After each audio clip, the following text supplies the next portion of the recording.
Hello and welcome to another Raggy's Beers, Wines and Spirits review. Today I'm going to be reviewing one of Lidl's new craft beers from Hatherwood Craft Beer Company, although according to ratebeer.com someone's put Shepard and Neame, so you know, somebody obviously is in the know. Hophunter Session IPA. Love the colour of it, really entices you to have a look at it and drink it. I think it was about 99 pence when it came out. So it says hoppy and full flavoured with notes of zesty citrus fruits. Alcohol content's 4.4, so not bad. Brewer's guide: malts, low colour malted wheat, hops: Admiral, Nelson, Savin, Citra, Hallertau Blanc, never heard of that one, Summit, Chinook, Columbus, Cascade and Centennial. Bitterness of 34.5 on the IBU. Food pairing: spicy curries. That's no good for me, I hate curries. So, as most of my friends will tell me, sniff of a curry, especially when I've had a drink. So, let's give it a crack it open, see what it looks like.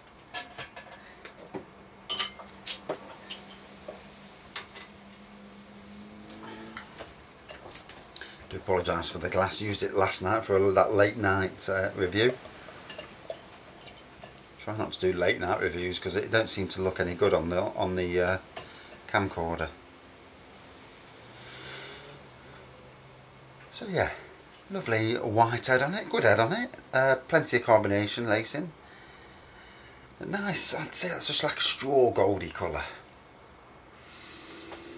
Oh yeah, very hoppy, very citrusy.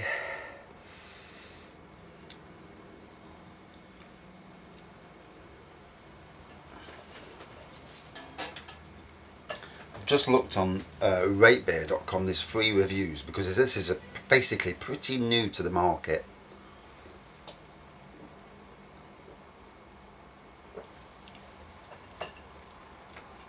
And not bad at all. Like the smell, the aroma. Yeah, very hoppy. Good citrus flavours coming through. Quite pleasant.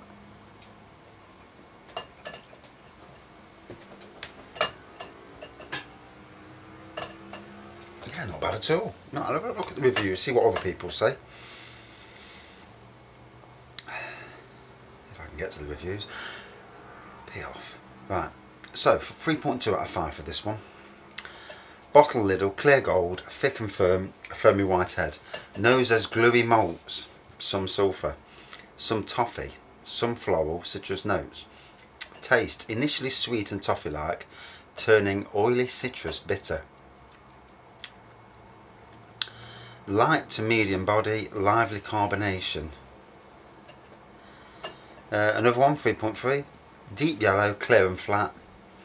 Decent hoppy aroma with lots of gluey resin and tropical fruit.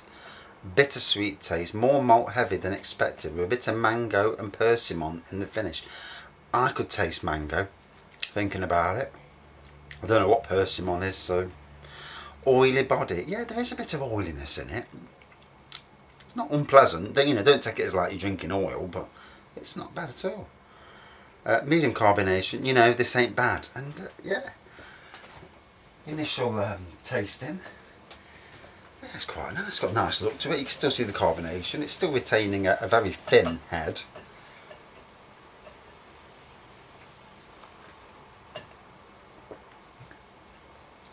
Quite a nice shop made, shop from a big supermarket branded beer.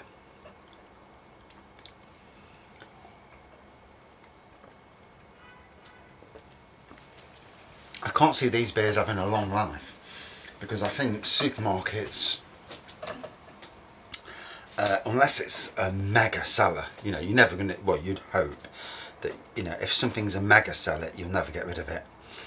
I mean, every time I go into Lidl, whether it's because of stock shortages or the fact that you know, I know what supermarkets are like, and these days, and the staff are absolutely at breaking point. You know, in retail they are expected to work like idiots, serve every customer going back on, work like idiots, and you know, you have a massive respect for shops. Obviously not every shop's like that, but I know from working on booze and frozen that our departments run ragged, and then they want to join the tills, and it's very hard to keep the shelves full. I mean, Sainsbury's used to have something called MAC availability. Basically, you had to try and get every single line on every single shelf in every department, and they'll have a woman or man come round and they'd tick you off.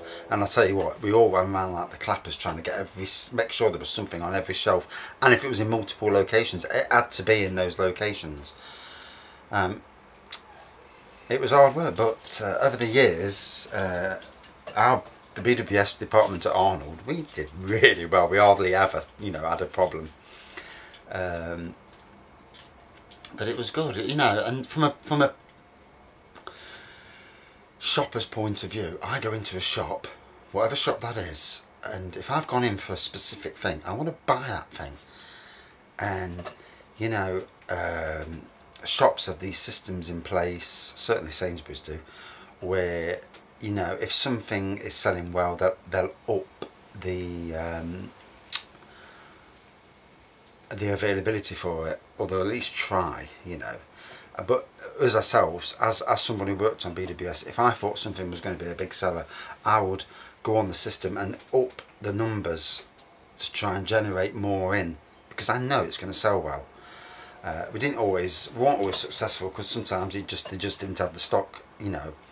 But a lot of the times we was, and you know, a lot of the time we did not run out of those lines, and that was because we were damn good at our job. But anyway, back to this. So yeah, you go into Lidl stores. These new beers are selling out like the clappers. Whether it's because Lidl's got a small range than like the likes of the big four supermarkets, the same with Aldi, or whether it's just because they taste so good. I don't know. You know, I've not had many bad Lidl or Aldi beers, to be fair. This is another one. It's quite pleasant.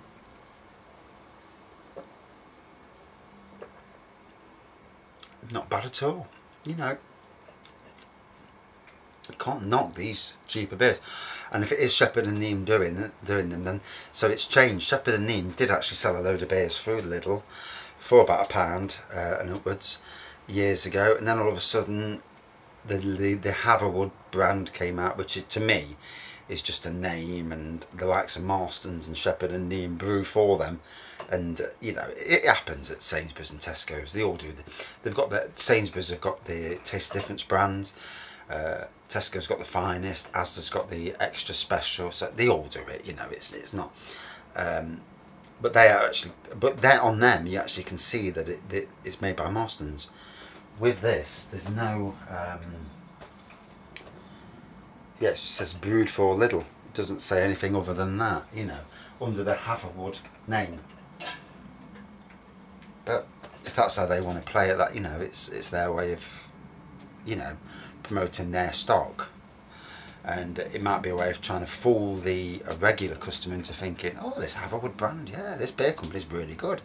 But you know, the people who know that it's not, you know, it's another brand. There's a release just recently of an orange pale ale that Lidl sell, and it's an absolutely banging pale ale. It doesn't taste like a 6%er.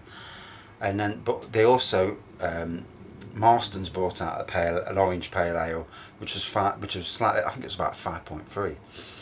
And the can designs are very similar. The taste is very similar, and so you know who's making it.